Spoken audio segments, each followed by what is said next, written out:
We don't go to war, we don't threaten, we don't have, we do discuss, we get a little angry, but we do focus on the economic fundamentals and move on.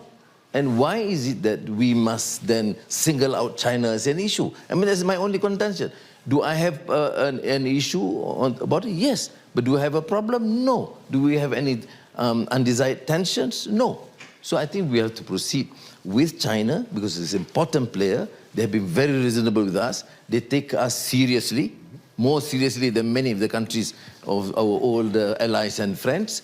But as a region, as a country that is fiercely independent and maintains centrality, we are now engaging much more with EU.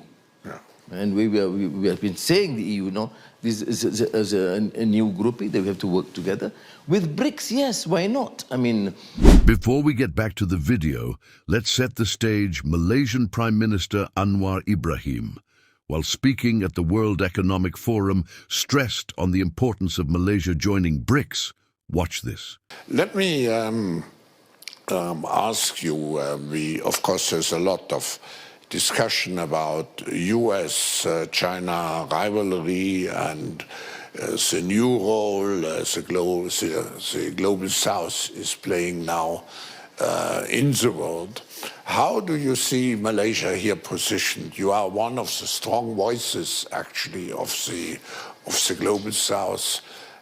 Do you see Malaysia being a member of the BRICS group, or do you want to maintain your independence? How do you see the direction of the role of Malaysia in this new geopolitical context?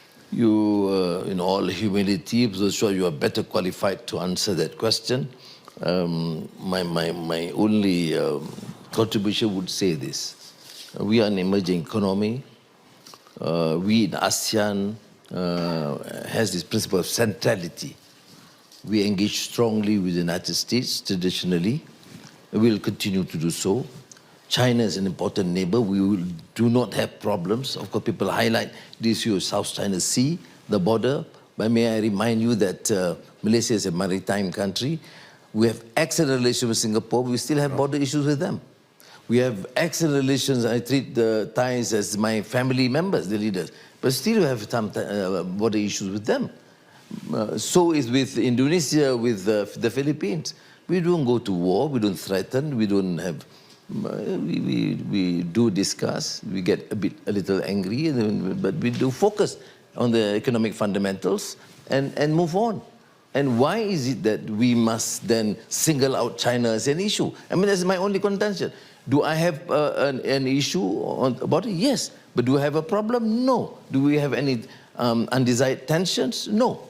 So I think we have to proceed with China because it's an important player. They have been very reasonable with us. They take us seriously, more seriously than many of the countries of our old allies and friends. But as a region, as a country that is fiercely independent and maintains centrality, we are now engaging much more with EU. Yeah. And we have been saying the EU, this is a new grouping that we have to work together. With BRICS, yes, why not? I mean, the Global South have to take a stand because the international financial infrastructure through the IMF needs to reform. United Nations need to reform. We talk about democracy, but we refuse to accept democratic principles and democratic accountability. WTA need to make some adjustments. And that's all they were asking for. We're not going to war. We still work under the present mechanisms.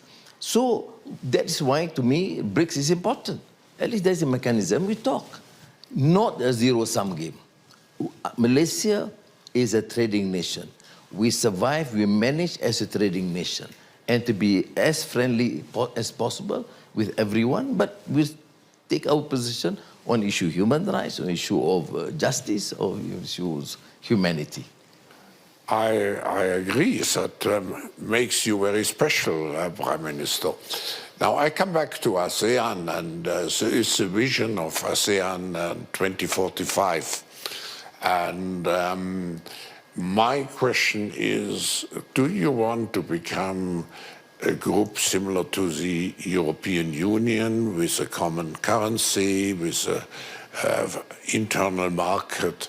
What could you enlighten us how you would see ASEAN in 20 years from now?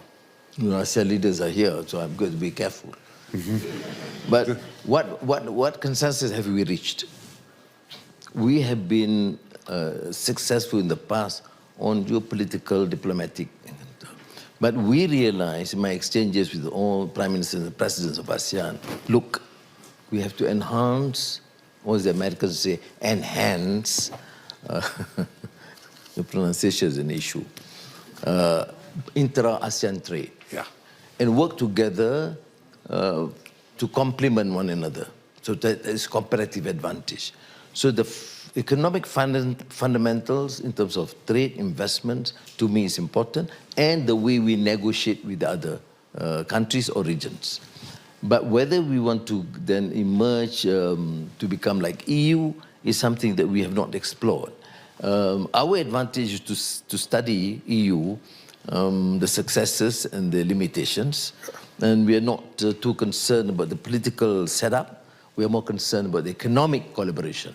From my understanding, talking to, you know, Bombo Marcos, to Prabowo, to Pongkenton, or to Thailand, and my other neighbors, Lawrence, Tuan Sultan Brunei, who is most senior, our main interest is to focus on the economic fundamentals.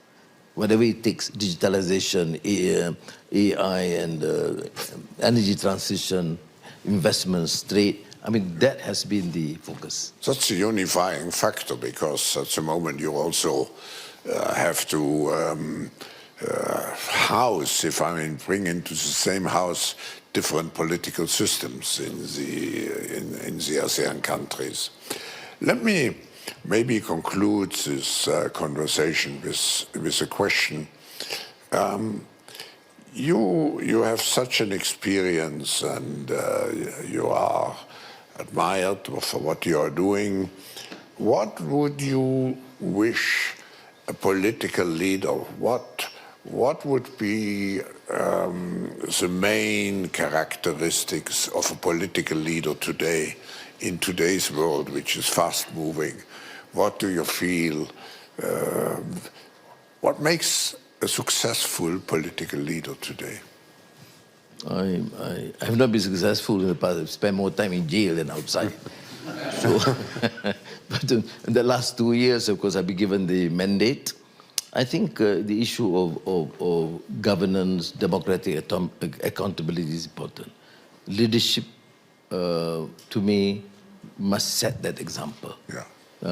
Because countries are destroyed because of arrogance, because of corruption. That is why what I intend to do in Malaysia is first to correct the issue of governance. We inherit some issues, some scandals of the past. So we have to be very rigid on that, which is challenging, particularly when corruption is deemed to be systemic. So tender process must be transparent, and an effective anti-corruption commission with adequate legislation and adequate powers. And I think that should be a start. But the humility of leadership, because political leaders, by the way we have been given all the praises, tend to forget that this is a learning curve. And the humility to acknowledge that we have limitations. What do I know about AI? Unless I'm prepared to listen to the experts. But what is fundamental to my mind, which I will never compromise, is the value, dignity of men and women. Because I experience what unfreedom is, of torture in prison or in the lockup. So I think no one should be and deserves to be treated in that manner. And this, if you talk about dignity of men and women, then their opportunities, their education, their health, their welfare must be given adequate protection.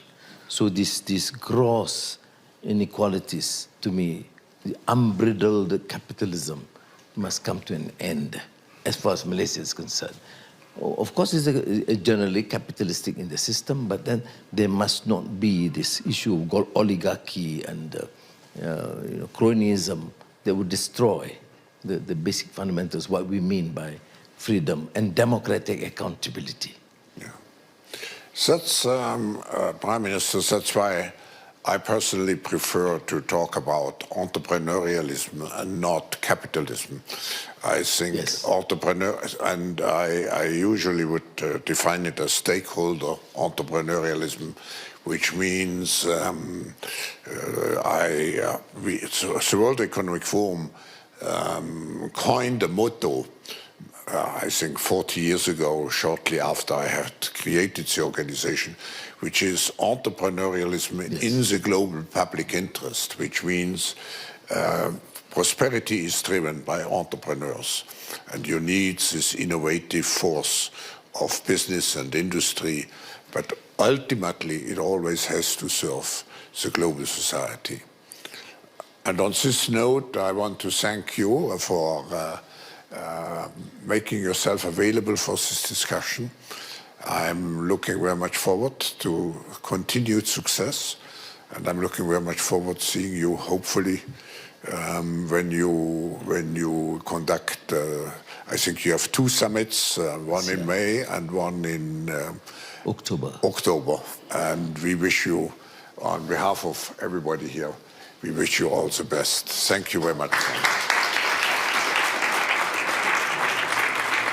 Let's discuss in the comments below. If you found this breakdown helpful, don't forget to like, subscribe, and hit that notification bell so you don't miss our next deep dive into global politics. Thanks for watching, and I'll see you in the next video.